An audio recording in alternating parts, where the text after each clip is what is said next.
ನಾಲ್ಕು ಮಕ್ಕಳೊಂದಿಗೆ ತಾಯಿ ಹುಲಿ ಪ್ರಾಣ ಬಿಟ್ಟಿರತಕ್ಕಂಥ ದುರ್ಘಟನೆ ನಡೆದಿದೆ. ಇದರ ಬಗ್ಗೆ ತನಿಖೆ ಕೂಡ ನಡೀತಾ ಇದೆ. 8 ವರ್ಷ ಈ ಹುಲಿಗೆ, 8 ವರ್ಷ ತಾಯಿ ಹುಲಿಗೆ, 8 ವರ್ಷ ಇಲ್ಲಿ ಮರಿ ಹುಲಿಗಳಿಗೆಲ್ಲವಕ್ಕೂ ಕೂಡ 10 ತಿಂಗಳು. 4 ಮರಿಗಳು ಸತ್ತು ಹೋಗ್ತವೆ ಅಮ್ಮನ ಜೊತೆನೆ. ವಿಷ ಉಣಿಸಿದಂತಹ ದುರುಳರಿಗಾಗಿ ಇದೀಗ ಅರಣ್ಯ ಇಲಾಖೆ ಶೋಧ ಮಾಡ್ತಾ ಇದೆ. ಮರಣೋತ್ತರ ಪರೀಕ್ಷೆ ನೆರವೇರಿದ ನಂತರ ಅಂತ್ಯಸಂಸ್ಕಾರ ನಡೆಸಲಾಗಿದೆ. ಅರಣ್ಯಾಧಿಕಾರಿಗಳು ಹುಲಿಗಳ ಅಂತ್ಯಸಂಸ್ಕಾರವನ್ನು ನೆರವೇರಿಸಿದ್ದಾರೆ. ಸಚಿವ ಈಶ್ವರ ಖಂಡ್ರೆ ಸಮ್ಮುಖದಲ್ಲಿ ಅಂತ್ಯಸಂಸ್ಕಾರ ಆಯಿತು. ಅಸಹಜ ಸಾವಿನ ಬಗ್ಗೆ ತನಿಖೆ ಮುಂದುವರಿತಾ ಇದೆ.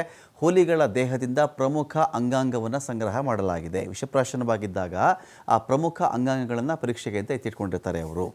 3 ರೀತಿಯಲ್ಲಿ ವೈದ್ಯರಿಂದ ಮಾದರಿ ಸಂಗ್ರಹ ಆಗಿದೆ.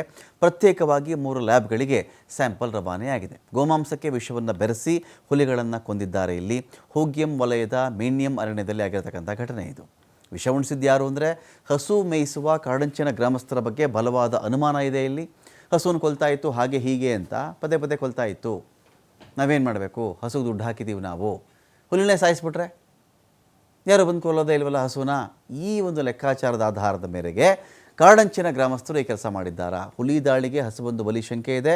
ಹಸು ಸಾವಿನಿಂದ ಕೆರಳಿ ಅದೇ ಹಸುವಿನ ಮೇಲೆ ವಿಷವನ್ನು ಹಾಕಿ ಮತ್ತೆ ಹುಲಿ ಬಂದು ತಿಂದಾಗ, ಹುಲಿ ಮರಿಗಳು ಬಂದು ತಿಂದಾಗ ಅವು ಸತ್ತೋಗಿವೆ ಅಂತ. ಹಸುವಿನ ಕಳೆಬರಕ್ಕೆ ಕೀಟನಾಶಕ ಸಿಂಪಡಣೆ ಶಂಕೆ ಇದೆ. ಇಲ್ಲಿ 4 ದನಗಾಹಿಗಳನ್ನು ವಶಕ್ಕೆ ಪಡ್ಕೊಂಡು ವಿಚಾರಣೆ ಮಾಡ್ತಾ ಇದ್ದಾರೆ. ಹನೂರು ತಾಲೂಕಿನ ಗಾಜನೂರಿನ ದನಗಾಹಿಗಳಿವರು. ಹಸು ಮಾಲೀಕರಿಗೂ ಅರಣ್ಯ ಅಧಿಕಾರಿಗಳು ತಲಾಶ್ ಮಾಡ್ತಾ ಇದ್ದಾರೆ. ಹಸು ಕೊಂದ ಕೋಪಕ್ಕೆ ದನಗಾಹಿಗಳು ವಿಷ ಇಟ್ಟಿರುವ ಶಂಕೆ ಇಲ್ಲಿದೆ.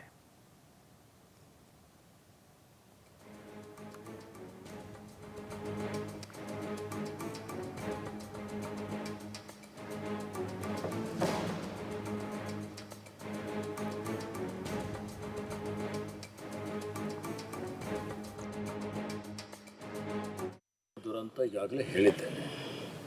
ಮತ್ತು ಇದೊಂದು ಅಪರಾಧ ಈ ಭಾಗದ ಯಾರ ಕಡೆಯಿಂದ ಆದರೂ ಅದು ಅಪರಾಧನೇ.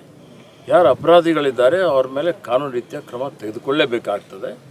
ಈಗೇನು ನಾವು ಸಂರಕ್ಷಣೆ ಮಾಡ್ತಾ ಇದ್ದೀವಿ ಅದು ಇನ್ನೂ ಹೆಚ್ಚಿನ ರೀತಿಯಲ್ಲಿ ಗಸ್ತು ಮಾಡುವಂಥದ್ದು, ವಿಜಿಲೆನ್ಸ್ಗೆ ಹೆಚ್ಚಿನ ಒಂದು ಆದ್ಯತೆ ಕೊಡುವಂಥದ್ದು, ಮತ್ತು ಆಧುನಿಕ ಏನು ತಂತ್ರಜ್ಞಾನ ಬಳಸಿಕೊಂಡು ಡ್ರೋನ್ ಮುಖಾಂತರ ಆಗಲಿ ಅವೆಲ್ಲದ ರೀತಿಯಲ್ಲಿ ಇಂಥದ್ದು ಮರುಕಳಿಸಿದಂತೆ ನೋಡಿಕೊಳ್ಳುವಂಥದ್ದು, ಮತ್ತು ಯಾರು ಮಾಡಿದ್ದಾರೆ ಅವರಿಗೆ ಶಿಕ್ಷೆ ಕೊಡುವಂಥ ಕೆಲಸ ಮಾಡಿ ಇದಕ್ಕೆ ತಾರ್ಕಿಕ ಅಂತ್ಯಕ್ಕೆ ತೆಗೆದುಕೊಂಡು ಹೋಗುವಂಥ ಜವಾಬ್ದಾರಿ ಇಲಾಖೆದಿದೆ. ಆ ಇಲಾಖೆ ಮಾಡ್ತದೆ ಅನ್ನುವಂಥ ಮಾತನ್ನು ಹೇಳಿಕೆ ಬಯಸ್ತೀನಿ. ಡಾಕ್ಟರ್ ಅವರು